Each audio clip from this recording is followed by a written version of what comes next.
ആലപ്പുഴയുടെ തീരത്തിന്റെ പകുതിയോളം കരിമണലാൽ സമ്പന്നമാണ്. എന്നാൽ നാളിതുവരെ ജില്ലയിൽ ഔദ്യോഗികമായി ഖനനം നടത്തിയിട്ടില്ല. പക്ഷേ ഒരുപാട് മണൽ ഈ തീരത്ത് നിന്ന് കടത്തിക്കൊണ്ടുപോയിട്ടുണ്ട്.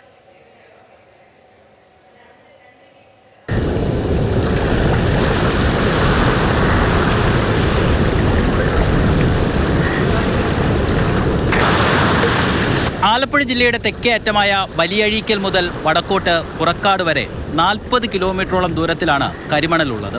വേർതിരിച്ചെടുക്കാൻ പറ്റാത്തത്ര സങ്കീർണമാണ് പ്രശ്നം. തീരം വിട്ടുകൊടുക്കാൻ കേരളത്തിന്റെ സൈന്യം തയ്യാറല്ല. അതുകൊണ്ട് വേർതിരിവില്ലാതെ രാഷ്ട്രീയ പാർട്ടികളെല്ലാം പ്രാദേശികമായി ഖനനത്തെ എതിർക്കുന്നു. കുട്ടനാട്ടിലെ അധിക ജലം കടലിലേക്ക് ഒഴുക്കിക്കളയാൻ വേണ്ടി പതിറ്റാണ്ടുകൾക്ക് മുൻപ് മനുഷ്യർ വെട്ടിയുണ്ടാക്കിയതാണ് തോട്ടപ്പള്ളി സ്പിൽവേ. കുട്ടനാട്ടിലെ വെള്ളപ്പൊക്കത്തിന്റെ ആഘാതം കുറയ്ക്കുന്നത് മാത്രമല്ല, നെൽകൃഷിയെ ഒരു പരിധിവരെ സംരക്ഷിക്കുന്നതും തോട്ടപ്പള്ളി സ്പിൽവേയാണ്. എല്ലാ മഴക്കാലത്തും പൊഴി മുറിച്ച് കടലിലേക്ക് വെള്ളം തുറന്നു വിടുന്നത് പതിവുള്ള കാര്യം മാത്രമായിരുന്നു ആലപ്പുഴക്കാർക്ക്. 2020 മുതൽ കഴിഞ്ഞ വർഷം വരെ മഴക്കാലത്ത് ഇവിടെ എത്തിയാൽ ധാരാളം യന്ത്രക്കൈകൾ കാണാമായിരുന്നു.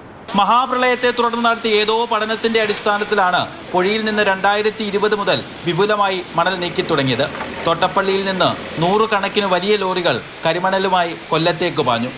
നാട്ടുകാർ സമരം ചെയ്തു. കോൺഗ്രസ് പരസ്യ പിന്തുണ നൽകി. CPI മണൽ കടത്തുന്നതിനെ എതിർത്തു. പക്ഷേ മുഖ്യമന്ത്രിയായിരുന്ന പിണറായി വിജയൻ സമരത്തെ അവഗണിച്ചു. ഇവിടുത്തെ സംഘടനകളുടെ എല്ലാം ആവശ്യം പൊതുമേഖലയിലായാലും സംയുക്ത മേഖലയിലായാലും അതുപോലെ തന്നെ സ്വകാര്യ മേഖലയിലായാലും ഒരു തരത്തിലുള്ള ഖനനവും ആലപ്പുഴ ജില്ലയുടെ തീരദേശത്ത്, പ്രത്യേകിച്ച് ഈ പ്രദേശത്ത് പരിസ്ഥിതി ലോല പ്രദേശമാണ്. ഈ പ്രദേശത്ത് കരിമണൽ ഖനനം നടത്തരുത് എന്നുള്ളതാണ് ഈ പ്രദേശത്തെ ജനങ്ങളുടെ ആവശ്യം.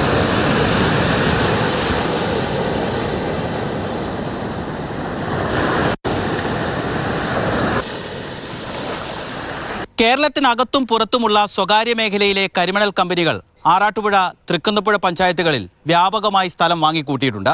കരിമണലിൽ കണ്ണുള്ള സ്വകാര്യ കമ്പനികൾ പതിറ്റാണ്ടുകൾക്ക് മുൻപേ തയ്യാറായി കഴിഞ്ഞു. ഖനനത്തിന് ഔദ്യോഗികമായി അനുമതി ലഭിക്കാൻ കാത്തിരിക്കുകയാണ്. വൈകാരികമായി പ്രതികരിക്കുന്നവരാണ് തീരമേഖലയിലെ ജനങ്ങൾ. സ്വാഭാവികമായിട്ട് തന്നെ ഖനനമുണ്ടായാൽ പ്രതിഷേധമുയരുമെന്ന് ഉറപ്പാണ്. ബോണിയം വർഗീസിനൊപ്പം രഘുനാഥ് നാരായണൻ, മാതൃഭൂമി ന്യൂസ്.